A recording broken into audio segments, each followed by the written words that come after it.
Good morning and welcome to the special meeting of the Paso Robles City Council for Friday, January the 29th. Before we get started, I will read the following. In compliance with the state and county shelter-at-home orders and as allowed by the Governor's Executive Order N-29-20, which allows for a deviation of teleconference rules required by the Ralph M. Brown Act, city council meetings will be held by teleconference only until further notice. Rather than attending in person, residents should call 805-865-7276 to provide public comment via phone. The phone line will open just prior to the start of the meeting.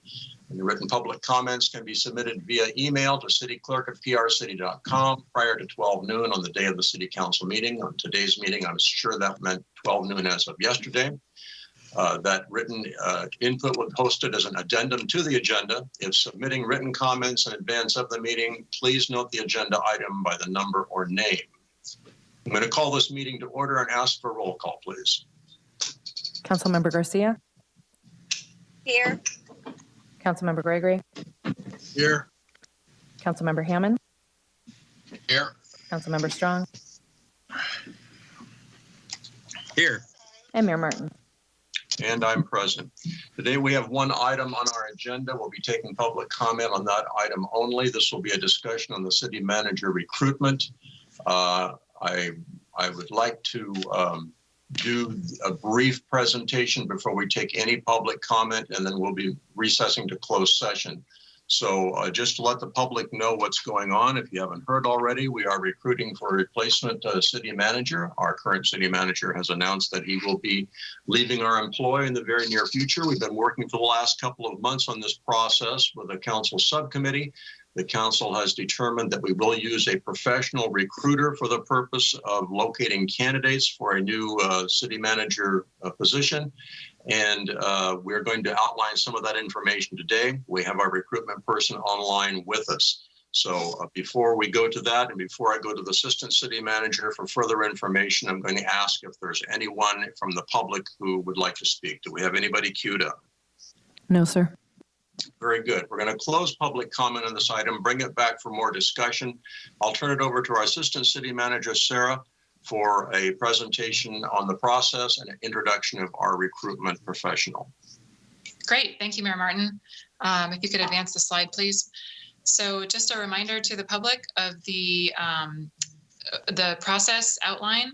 As Mayor Martin mentioned, back in November, the city manager, Tom Frucci, announced his plans to depart from the city early in 2021. And the council asked him to stay on during the recruitment of the next city manager and provided initial direction on that process. The council decided to retain Bill Avery and Associates, who is an experienced third-party recruiter who specializes in the public sector. And I would like to turn it over to Bill Avery to provide the public with an update of his and his team's process. Okay, I'm ready. We began this process with a stakeholder series of interviews that involved me meeting individually with all council members and all department heads to get their input in terms of what they thought we needed in terms of the next city manager, key issues the city is facing, etc. From there, we developed a candidate profile in the form of a brochure. This listed the key traits we're looking for, the key challenges the next city manager will face, and we use that then to inform the balance of our search. We printed that brochure, mailed it to every city manager's office in the state of California, and also posted the position. That included websites such as ICMA, which is by definition nationwide, Western City, focusing on California and Western states, various assistant groups in the states, and other professional sites. Then we began outreach. We did that really in two ways. We have a process called LinkedIn Recruiter, where we can identify individuals by job title, location, and contact them directly. We did a lot of that. We also did some old-fashioned phone outreach, just by calling people we knew and telling them what we're looking for and asking for either their interest or indications of people who they thought might be interested. Even though we had a relatively short recruitment period, we ended up with a robust applicant pool with 46 applicants. We screen those in a series of fashions. First, first paper screening for people who clearly weren't qualified, then phone interviews for people we thought might be qualified. Then, although it's more than I normally would do, I did 12 in-person interviews with these individuals. And that has led us to the process where we have some recommended finalists for the council, as well as a listing of everyone who applied. The City Council will today choose the finalists. That will then take us to next week. We'll have the first round of interviews. That will be the council as a whole as an interview panel.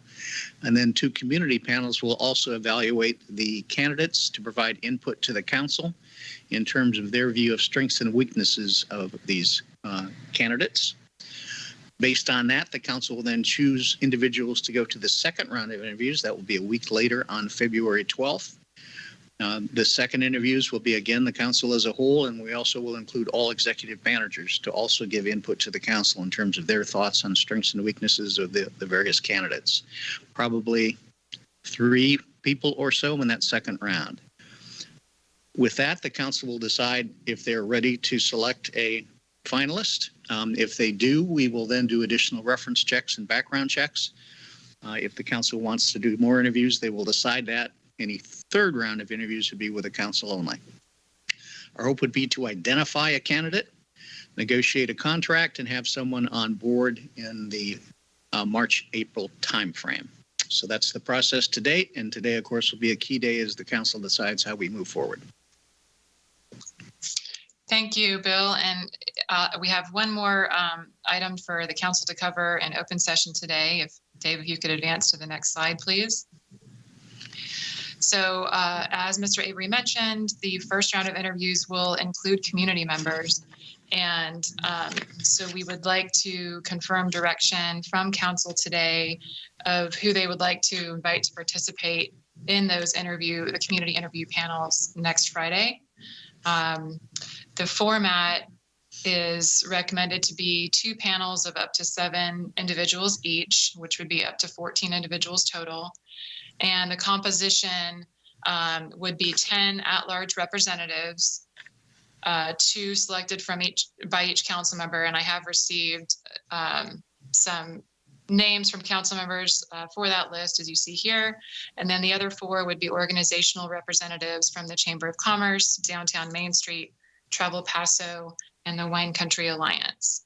So the recommended action before you is to provide direction to staff, Bill Avery, and the council subcommittee, which is the Mayor Martin and Councilmember Strong, on the remaining steps in the process, and to appoint the community members to be included on the interview panel next Friday. And that concludes staff's presentation, Mr. Mayor.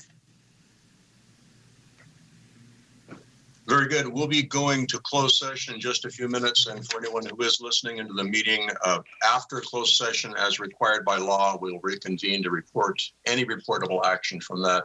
Before we go to closed session, I'd like to take a round of comments from the council in case there are any. And we'll start off with Councilman Gregory.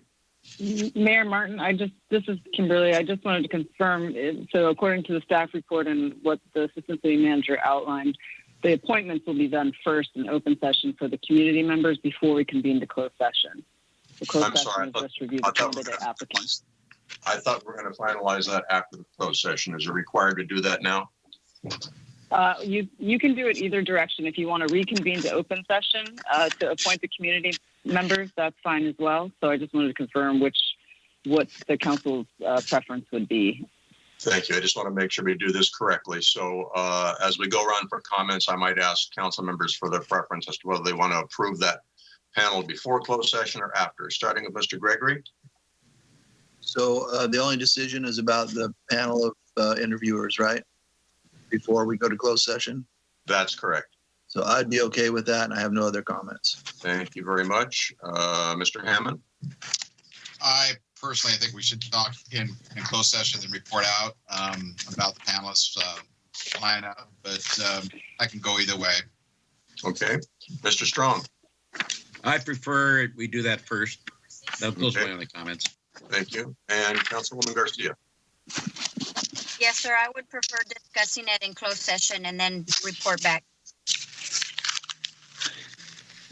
You will be discussing the candidates in closed session. The panelists need to be appointed in open session, and that's why each council member has a candidate, because the closed session should really be about the candidates for the city manager position. So I'm going to advocate approving the committee in advance of closed session, and I think that makes the majority of the council. Do we require a motion to do that, City Attorney? You don't require a motion. It's because to the extent each of you are making your own appointments. Okay. It's just who's making their own. If we could maybe move back to the slide with the list of the applicants, I think that the assistant city manager has received. I believe this is a compilation of the two that each of the council members have already selected and would like to appoint, but we'd like to confirm the appointments for each council member. Very good. Then if we're going to consider this before closed session as the majority, then we can move ahead with the consensus on these interview panels. Is that correct? Correct. If there's no further objection, then I would like to recess to closed session. If there are no objections to that, we're going to recess now, and then we'll report back later. So we're going to recess this meeting as of now.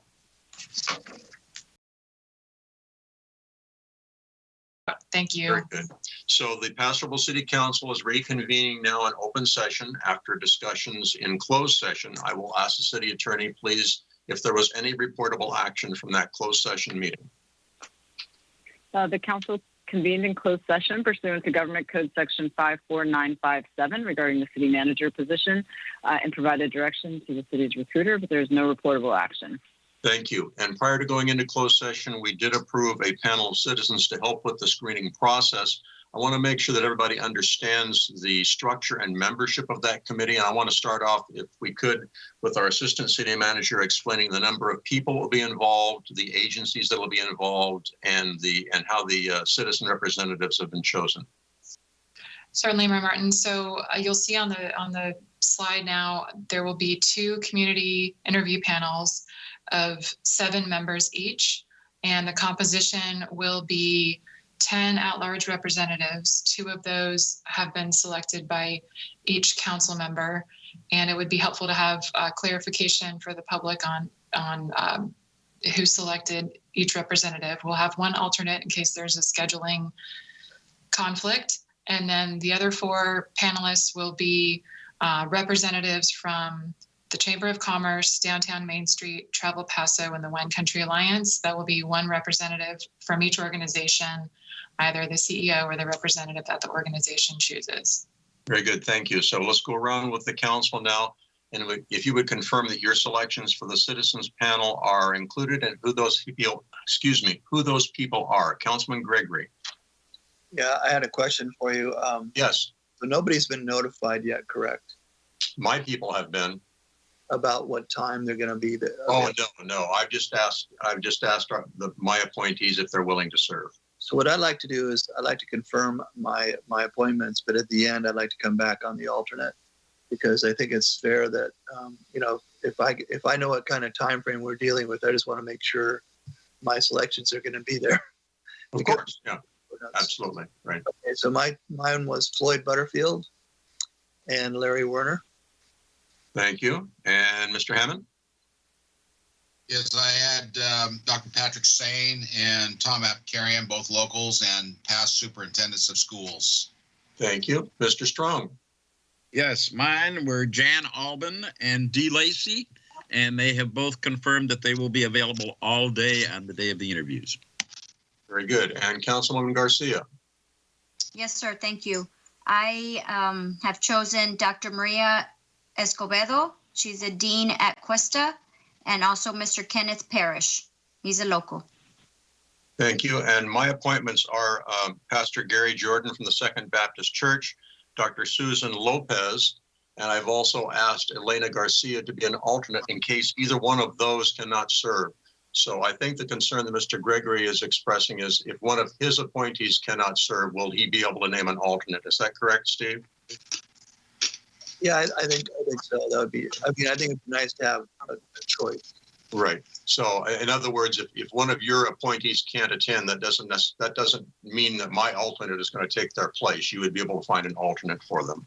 Yeah, I think I know who Elena Garcia is. She's the gal running that program for notification with the community. Yeah, she's a longtime resident. She's got a degree in health education. She's working as a social worker in the county right now, volunteers in the community, and she's been a member of the mayor's diversity panel. And I don't know if I'm the only one that feels this way. I mean, John Hammond, what if one of yours doesn't come in? Are you concerned about that yourself? John? Yes, go ahead. I didn't hear that question. So the question, John, is Steve, and let me put words in your mouth, but I think Steve wants to make sure that we all understand that if one of our appointees, for whatever reason, drops out, that we'll be able to fill in with another appointee as a backup. Yeah. No, I'm the only one that's offered an alternate so far, but that's just for my appointees. I would have no problem with Elena serving if either one of mine could not attend, but they both have confirmed they're all available on Friday. Okay. But I would have no problem having Elena serve in place of one of those. Okay, very good. Thank you. Fred? As I already stated, mine have both been confirmed, so I'm not concerned about it. But if one of them, for some reason, just something happens, right, I have no problem with Elena. Gotcha. And Maria? I feel the same way, sir. If one of mine cannot attend, I'm okay with Miss Garcia filling in. Excellent. I appreciate all the input. I think we have a good solid panel of our citizens, a good cross section. We also have our 4 organizations being represented well. I think this will be a very, very effective screening process for our next city manager. I have nothing else on our agenda. Any final comments, Mr. Gregory? No, thank you very much for everybody's effort on this, and hope for the best. Thank you, Mr. Hammond. Good to go. Hopefully I can stay in contact with you guys. I'm really looking forward to getting these meetings done in the future here, but I'm going to be on the road, so just bear with me if you have some issues. We will. Thank you, Mr. Strong. Well, I'm willing to do that, and I hope that John can have his wife do the driving during the meeting. Yeah, exactly. No question about that. I'll be taking notes. Okay, and Maria? No, sir, no questions here. I'm just pretty excited about this panel and our and Mr. Avery helping us. Thank you so much for everybody's help. Very good. Thank you all for your hard work. Upcoming events, our next regular city council meeting is Tuesday, February the 2nd at 6:30 p.m. No further business being before the council. I would accept a motion to adjourn. Sir, I think someone had their hand up. Oh, excuse me, Maria, I didn't catch that. I think Mr. Frucci had his hand up. He had a question. Mr. Frucci, did you have a question? No, sir. I just wanted to thank all staff and all of the community members for all the work everybody did to help us make it through this storm. We came through very well, and a lot of people put in a tremendous amount of work and effort throughout the nights. And I think it's a great testament to the community and to staff that we survived the storm so well. Thank you, and thanks for that report. I think all of us who were following the sort of dire predictions about the rainfall for the last couple of days were worried of what impact it would have on the city. But I think, again, pardon the pun, we've weathered it pretty well. And thank you for drawing my attention to that, Maria. Any further comments, Maria? No, sir. Thank you. So now a motion to adjourn, please. So move for Hammond. So moved. We got a motion by Councilman Hammond, second by Councilwoman Garcia to adjourn. All those in favor signify by saying aye. Aye. Aye. Opposed? We are adjourned. Thank you again for the meeting and for all the hard work. We will talk soon.